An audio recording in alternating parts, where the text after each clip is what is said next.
ಸ್ವಧರ್ಮೋ ವಿಗುಣಃ ಪರಧರ್ಮಾತ್ ಸ್ವನುಷ್ಠಿತಾತ್ ಸ್ವಧರ್ಮೇ ನಿಧನಂ ಶ್ರೇಯಃ ಪರಧರ್ಮೋ ಭಯಾವಹಃ.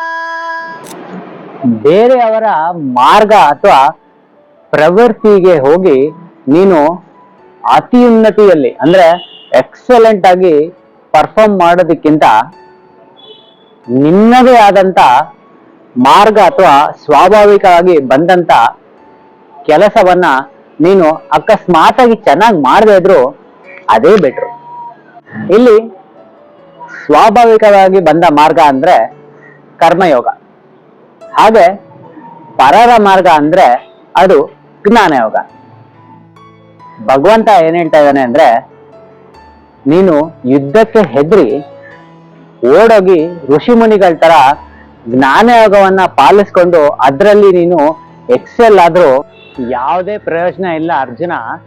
ಅದಕ್ಕಿಂತ ನೀನು ಧೈರ್ಯವಾಗಿ ಕರ್ಮಯೋಗವನ್ನ ಪಾಲಿಸ್ಕೊಂಡು ಯುದ್ಧ ಮಾಡಿ ಅಕಸ್ಮಾತ್ ಸತ್ರು ಕೂಡ ಅದೇ ಬೆಟ್ರು ಅಂತ ಹೇಳ್ತಾ ಇದಾರೆ.